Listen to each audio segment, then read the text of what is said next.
वैसे यहाँ राजस्थान सरकार के कम से कम 2 मंत्री महोदय कई दिन तक आए हैं। एक तो शिक्षा मंत्री जी कल्ला जी, बड़े संस्कारवान व्यक्ति हैं, बहुत अच्छे व्यक्ति हैं। और जैसे ब्राह्मणों के संस्कार होते हैं ऐसे संस्कार हैं उनके। यहाँ जाने पर लगा कि हाँ, कि किसी पवित्र ब्राह्मण के घर पर हम आए। तो वो भी कथा में 2 दिन 3 दिन आए हैं। और रमेश जी नाम है, करौली वाले रमेश जी हैं, रमेश जी नाम है ना। रमेश जी भी 2-3 दिन आए और बड़े सामान्य तरीके से श्रोताओं की दीर्घा में बैठकर उन्होंने परिवार सहित कथा का श्रवण किया। हमारा भरतपुर क्षेत्र उन्हीं के अधिकार में आता है। बहुत अच्छे सज्जन लोग हैं। और रमेश जी भी अपने हाथ से युगल सरकार की नित्य पूजा करते हैं, राधा कृष्ण की नित्य। और नित्य पोशाक बदलना, नित्य स्नान कराना, नित्य श्रृंगार कराना, नित्य भोग धराना, आरती करना।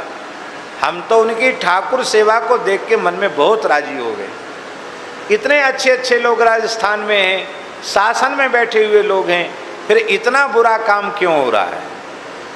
इसलिए इस बुरे काम पर तत्काल प्रतिबंध होना चाहिए, मैं आग्रह करता हूँ। और मुख्यमंत्री की भी कोई हम बुराई नहीं कर रहे हैं, क्योंकि अशोक जी भी संतों से जुड़े हुए व्यक्ति हैं।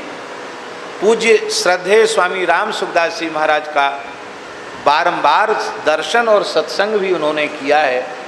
और अच्छी बात है कि पूरे देश में 3 महीने का गौ माता की सेवा का अनुदान सबसे पहले पूरे देश में यदि किसी प्रांत ने दिया था तो राजस्थान ने दिया, और उसमें भी गहलोत जी ने दिया था।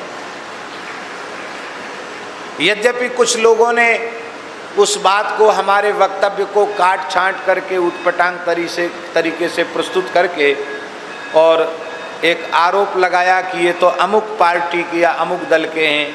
भैया, हम बड़ी विनम्रता पूर्वक प्रार्थना करते हैं कि जो साधु किसी जाति, मत, पंथ, संप्रदाय केवल उसी में आबद्ध है, सर्वजन हिताय सर्वजन सुखाय नहीं सोचता है, सच्ची बात है, उसे साधु कहलाने का अधिकार नहीं है।